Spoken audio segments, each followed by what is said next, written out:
guys, it's Sam, and this is my spoilery discussion for The Dragon Republic by RF Kuang. As I mentioned, this video will have spoilers in it, so if you haven't read this book, go and check out my spoiler-free review, which is linked on the screen. So I don't have like a ton to talk about with this because I feel less gushy. I mean, I still really like this, but like there's just like a few things I want to talk through and then like wrap up when I eventually read The Burning God. Hopefully, probably not this month, but next month.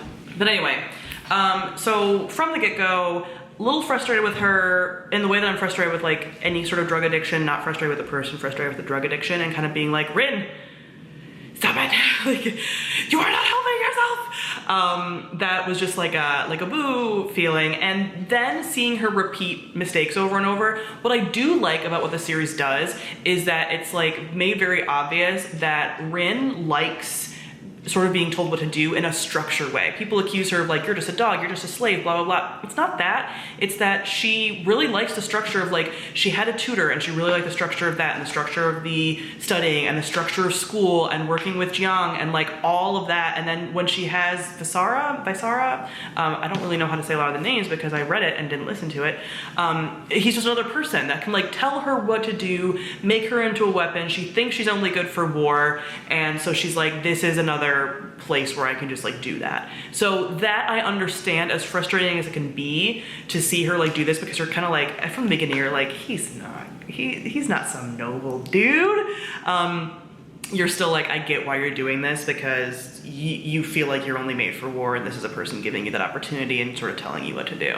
I really like the new stuff with the Vipress and just like, I want to know more about like that god, right? Because we don't like, you know, there's been some kind of hints that like that's a really old god and that god shouldn't exist. They shouldn't be able to do that, and you're able to like seal people. The sort of standoff they had at the end too of like, you don't exactly know what's going on. She gouges out her eye and the woman still like leaves, I don't know, badass. Again, respect women's rights and women's wrongs. So I kind of like both of them. I almost want them to team up, but I don't think that they will. And there was a few lines too about how like, there's a prophecy about the trifecta, but also they're like, the emperor can't be dead because then Daji would be dead. So where is he? Is she trapped him somewhere? What's she doing? I want to like the on-page content between her and like Nija. Again, I think that's how you pronounce it based on some of the pronunciations from Iron Widow because those were also Chinese. I'm trying to learn here. But a lot of that is more like me and like the reader reading into it than actually getting anything on page. Like even in the Pop War, I was like, why are you guys allies all of a sudden? Why are you guys getting along? There has been no transition here. And here it was like, oh, we kind of love each other. And it's like, how? So his betrayal at the end, while being like, oh, like I wasn't like, devastated, because I was like, I haven't really gotten to like see them. Like, why are you guys even allied? Like, reluctant allies at this point would make more sense. But the fact that they're like seen as like friends slash lovers, because people joke about them being lovers all the time, I'm like, I haven't seen it. Even her and Kate, like being as close as they are, more so you see it with the bond once the bond forms, which I really liked that. But it's like, he's the one person I love, we're best friends, and it's like, are you?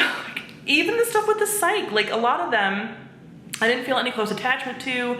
As they're dying, I'm like not super caring because I felt like at arm's length from everybody besides her during this whole book, and I didn't feel that way about the Poppy War. So I thought I was gonna have like closer attachments to characters in this book, and then when I didn't, I was like, what happened? I don't know. I don't know why I felt like such at arm's length, but I felt like we needed a little bit more showing and not telling in regards to that, when she does that so well with everything else. So I don't know why that was a thing. When she does eventually get her powers back, love to see it, and the amount of control she has over it, and the flying machine thing, like all of that, super, super good. And just the end of being like, I am destruction, I am going to ruin everything. I'm like, okay, I'm ready. I want her to just unleash destruction on everything, honestly. She probably won't.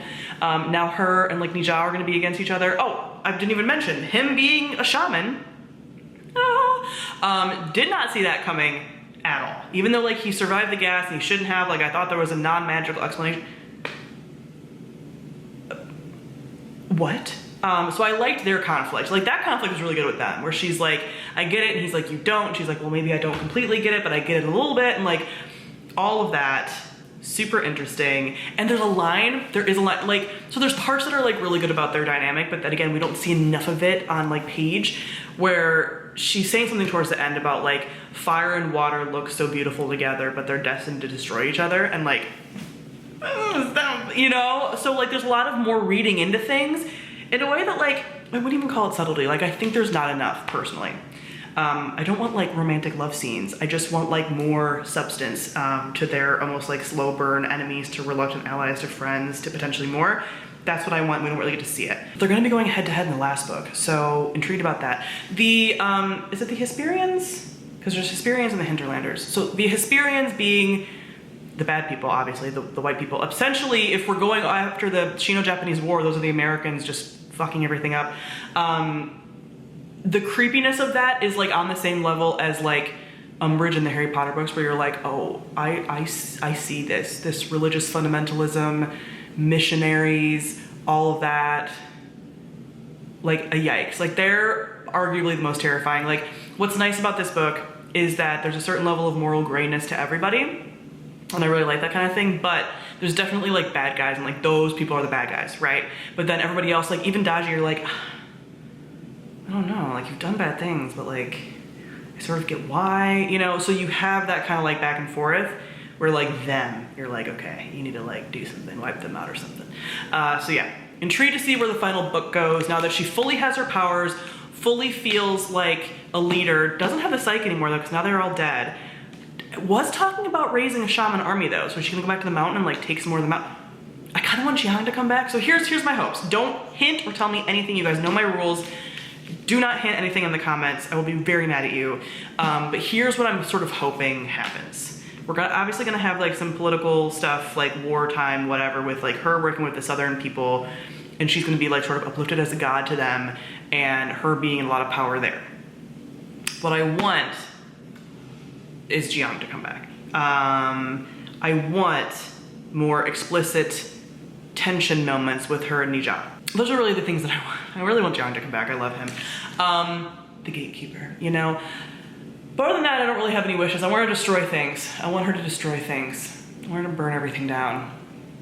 I love that divine feminine rage, and she really embodies it. So that's what I want for her. So comment below, let me know what you thought of this book. I will probably read The Burning God, not in June, but possibly July. I don't think I'll get to it in June, but possibly July. I want to keep like trucking along with this series and finish it up. So comment below, let me know what you thought of the Dragon Republic. Thank you all for watching, and I'll see all of you guys soon. Bye.